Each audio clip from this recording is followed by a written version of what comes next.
Hey guys, it's Margaret with Days Well Spent, and in today's video, we're going to be water bath canning our tomatoes. So what we're going to need is something to can in. So that's going to be something like the Ball Fresh Tech home canning system or a water bath canner, which is really just a big pot with a rack and a lid. You're going to need your jars. I've already got them inside my canner. Your rings, new lids, your canning supplies, which is going to include something to scoop the tomatoes into the jar, funnel, jar lifter, and something to remove the air bubbles with. You're either going to need citric acid or some lemon juice, your tomatoes, a knife, and cutting board. Now for the tomatoes, I'm going to be using a variety of large tomatoes and then some Roma tomatoes. I'm not going to take the skins off, but you can if you'd like. And we do have a separate video that I'll link down in the description that shows you how to quickly do that. Okay, so first thing you want to do is get your jars heating up. So for me, that's just preheat and start.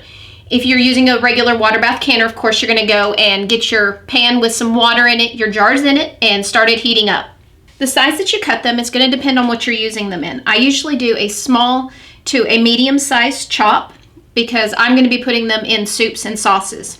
So the first thing we want to do is get that core out.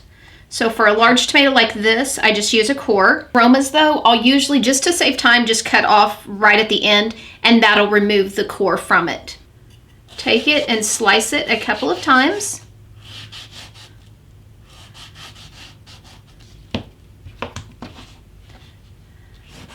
Then I'll come down this way.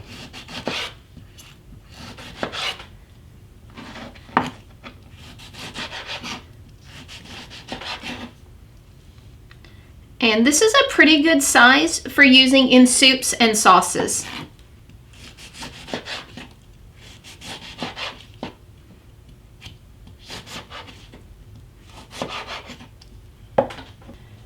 Then for the Romas, I'll just cut that tip off like I told you. Slice it down the middle.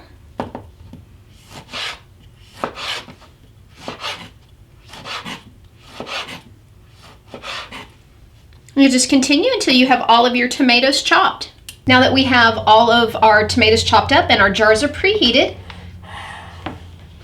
we want to begin by removing one jar.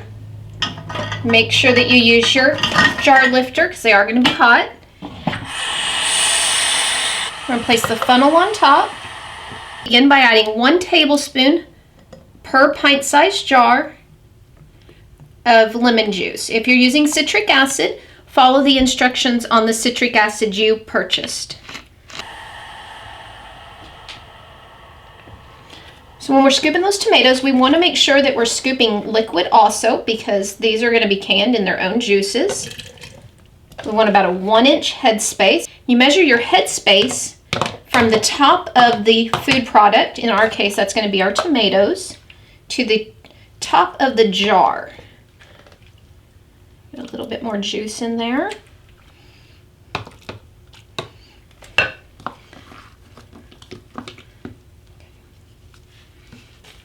Now we want to go ahead and remove any air bubbles. Wipe the rim of the jar. We always want to make sure we're using a new lid. You can reuse your rings. We're going to place this down in the canner and move on to the next jar. You'll just continue this process until you've done all of your jars. My jar's filled, my lid's shut. I'm going to go ahead and lock it in place. And for canning tomatoes, it is as simple as hitting tomatoes, the number 6, because that's the recipe, and start. Okay, so the timer's gone off. I'm going to go ahead and open the canner. I'm going to take the jars out, and I've got some kitchen towels over here.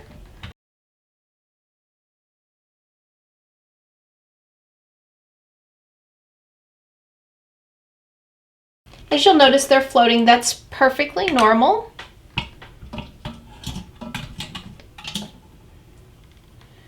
Okay, I've got them in a location where they're not going to be disturbed for at least 12 to 24 hours. During that time, we want to make sure that we don't touch the top of the lid or move the jars around.